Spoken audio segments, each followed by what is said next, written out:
पूरी दुनिया की इंसानियत मर चुकी है। गाज़ा की तमाम खबरों को दुनिया इग्नोर कर रही है। आप और हम भी गज़ा की खबरें सुन सुन के अब थक चुके हैं, लेकिन गाज़ा के लोगों को इज़राइल मारते मारते नहीं थका है।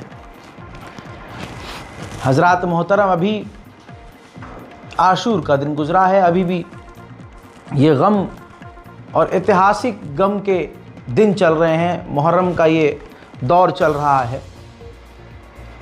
करबला में हमने सुना था 72 लोगों को भूखा प्यासा कत्ल कर दिया गया था। ये तमाम वारदात आपको मालूम है, लेकिन आज इस ज़मीन पर एक और करबला है जिसका नाम गाज़ा है। रिपोर्ट ये है कि प्यासे लोग, जिसमें ज़्यादातर बच्चे थे, पानी लेने के लिए खड़े हुए थे, इकट्ठा थे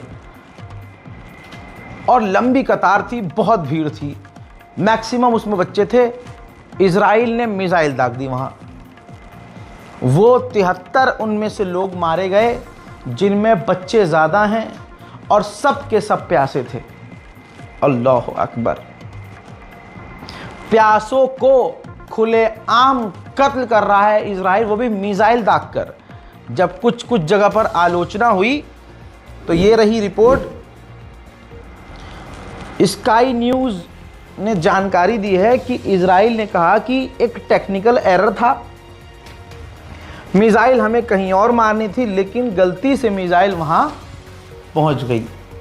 ये सारी दुनिया को पता है। मिसाइल मारने को गलती से ऐसे बता रहा है जैसे बहुत छोटी घटना है कि मिसाइल नहीं, कंकड़ मारा था। मिसाइल मारकर 43 लोगों को कत्ल कर दिया इज़राइल ने और दुनिया को कोई फर्क तक नहीं पड़ा। अब सबूत आ गया है, ये रहा प्रूफ। गाज़ा के रफ़ा के इलाके को इज़राइल तोड़कर समतल करके सारी चीज़ों को मिटा रहा है और हटा रहा है। कहा जा रहा है वहाँ वो डिटेंशन कैंप बहुत जल्द बनाना शुरू करेगा और गाज़ा के लोगों को, कई लाख लोगों को इन जेलों में कैद करके रखेगा। उधर इज़राइल ने एक और पत्रकार को गाज़ा के अंदर निशाना बनाकर कत्ल कर दिया है। गाज़ा में कोई इलाका सेफ नहीं है। तस्वीर में आप इज़राइल के टैंक को देखिए। ये टैंक कैंप के बेहद करीब है, जहां लोग तंबुओं में रह रहे हैं। इज़राइल के टैंक वहां खुले में घूम रहे हैं।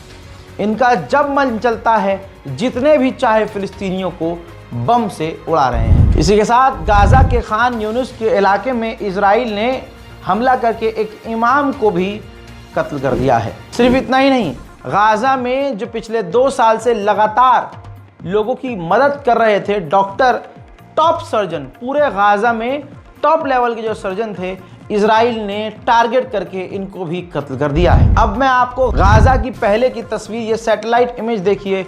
ये एक पूरा शहर बसा हुआ है, हरियाली है, खूबसूरत शहर है।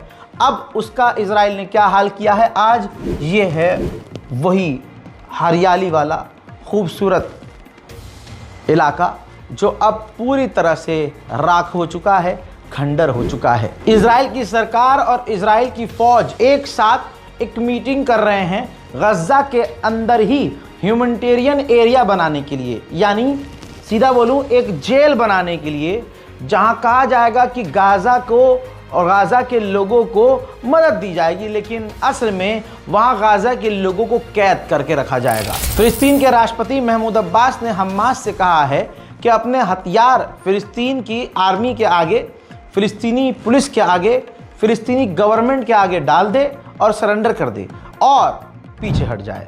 हाल इतना बुरा है कि लगातार वेस्ट बैंक फिलिस्तीन के इलाके पर कब्जा हो रहा है। ये देखिए, लगातार बिल्डोज़र वहाँ चल रहे हैं और फिलिस्तीनियों के मकान को तोड़ा जा रहा है। इसी के साथ वेस्ट बैंक में कब्जे की एक और खबर आई है।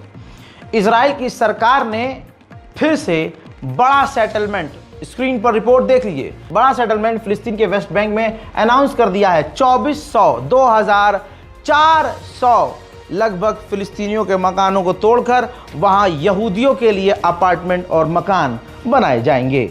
दुनिया और खासकर अरब चुपचाप इसे सुन और देख रही है। उधर नेतन्याहू से खुद परेशान यहूदी लोग इजराइल की राजधानी तेल अवीव में बीबी यानी नेतन्याहू के खिलाफ और उसकी गलत और घटिया नीतियों के खिलाफ यहूदी प्रदर्शन कर रहे हैं।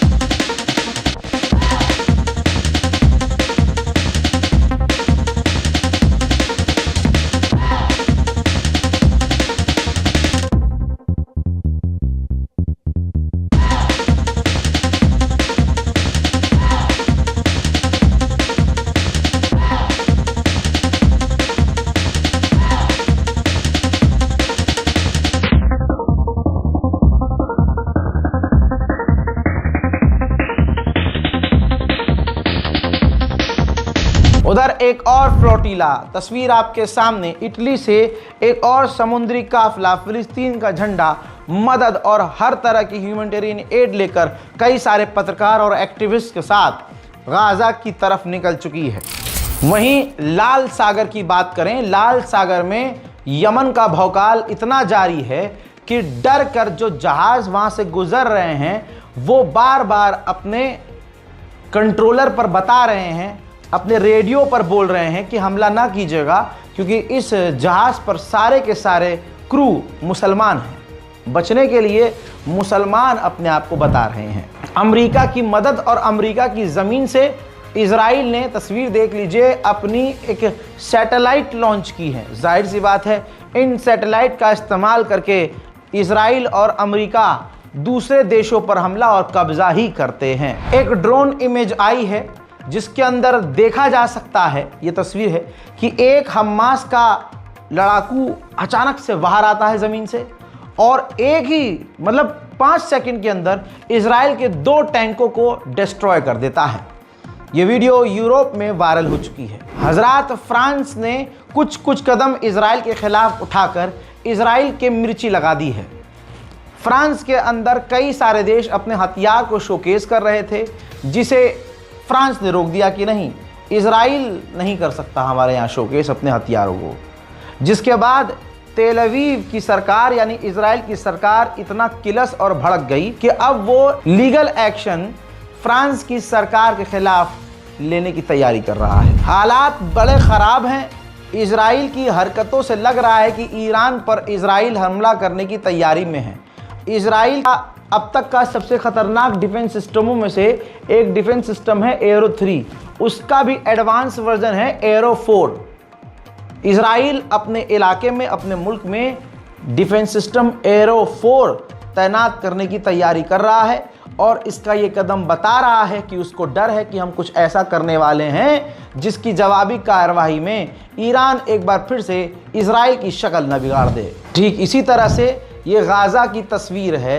गज़ा के अंदर जो बचे कुचे तबाह हो चुके मकान हैं उसको ज़मीन पर गिराने की लगातार कार्रवाई हो रही है और पूरे गाज़ा को समतल किया जा रहा है। अब हाल ये है, ये ज़रा तस्वीर देखिए, जो इजराइल के सेटलर्स हैं वो फ़िलिस्तीनियों के इलाके में आ रहे हैं, जैसे घूमने आए हैं और अपने मन से उनको जो इलाका पसंद आ रहा है ये वहाँ सेटलमेंट कर रहे हैं, झंडा लगा रहे हैं, टेंट लगा रहे हैं, चेक पॉइंट बना रहे हैं। उधर यूएन ने वार्न कर दिया है गाज़ा के अंदर फ्यूल ख़त्म हो चुका है, जिसकी वजह से गज़ा के अंदर अस्पतालों में मशीन अब बिल्कुल भी काम नहीं कर पाएंगी। पूरे फ़िलिस्तीन पर इसी तरह से कब्ज़ा किया जा रहा है। लोग जब पूरे एक शहर, पूरे एक मुल्क गाज़ा के मिटने पर जब चुप हैं तो फ़िलिस्तीन पर हो रहे कब्ज़े पर क्या ही अरब मुसलमान बोलेंगे। बहरहाल गाज़ा और फ़िलिस्तीन की मदद के लिए इस बारकोड का इस्तेमाल कीजिए। जो गाज़ा में मौजूद लोग हैं जो प्यासे मर रहे हैं, इजराइल उन्हें प्यासा मार दे रहा है, भूखा मार दे रहा है।